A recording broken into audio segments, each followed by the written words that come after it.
We're going to be installing the PNW Components Coast Suspension Dropper Post with external cable routing. Start by uninstalling your current seat post and saddle.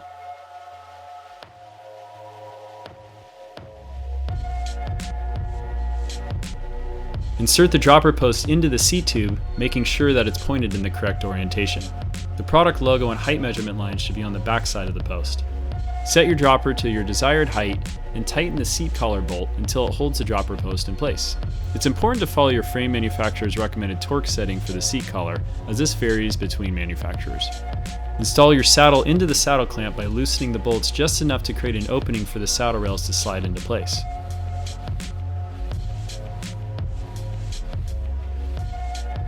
Make sure both saddle rails are securely in the round grooves on the top and bottom portions of the saddle clamp.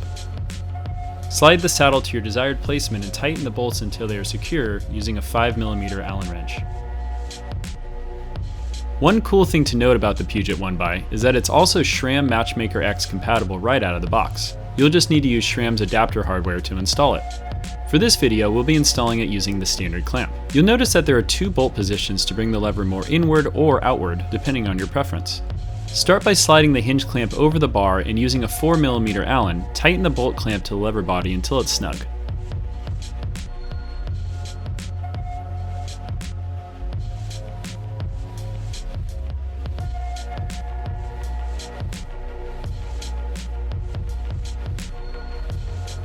Starting at the post, install the cable housing with cable end into the post and run it to the front of the bike. Secure the cable housing using your frame's cable holders or strap them to the frame if none exist. Before trimming the cables to proper length, make sure that the inner wire hasn't been installed yet. Using your fingers, pull the cable end off of the housing.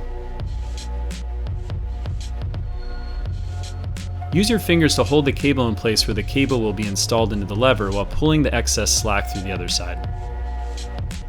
Turn the bars 90 degrees to verify that you have just enough housing for the bars to turn, but not too much slack so that they're rattling around or can maybe get caught on something while you're riding.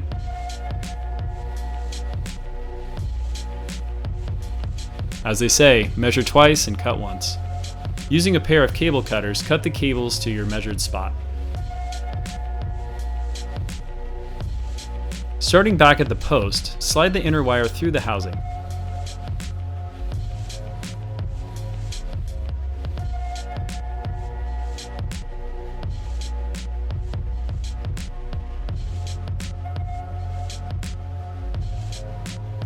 Pop the dust cover off, starting at the bottom of the cover.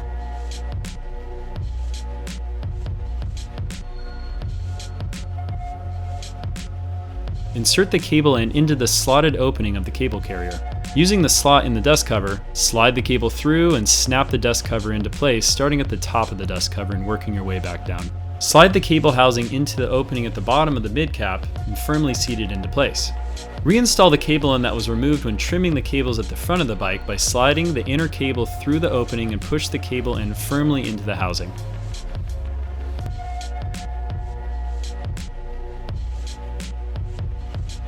Next, slide the cable through the barrel adjuster and remove the cable clamping bolt.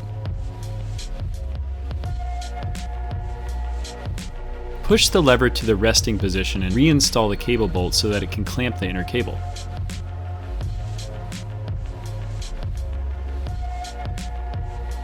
Using your fingers to keep the lever at the resting position, pull the cable taut and tighten the cable clamp bolt so that it holds the cable in place.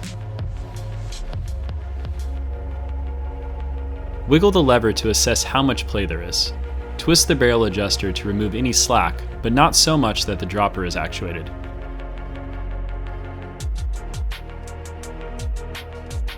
Trim the cable to your desired length using cable cutters and then slide the cable end onto the trimmed cable.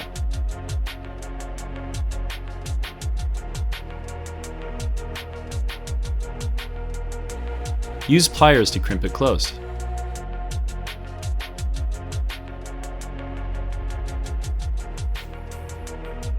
Adjust the lever to your desired placement and using a torque wrench, tighten the lever clamp to 2 to 3 Nm. Make sure not to over-torque the clamp as this can cause damage to the handlebar, which could result in personal injury or even death. Test the lever to ensure proper function. For the coast, use a high-pressure shock pump to add air to the suspension cartridge. You can pump it up to 300 psi without harming the cartridge. It's purely personal preference how much air to add, but as a general rule of thumb, the post shouldn't have sag when you sit on it and will only move when you're hitting larger bumps.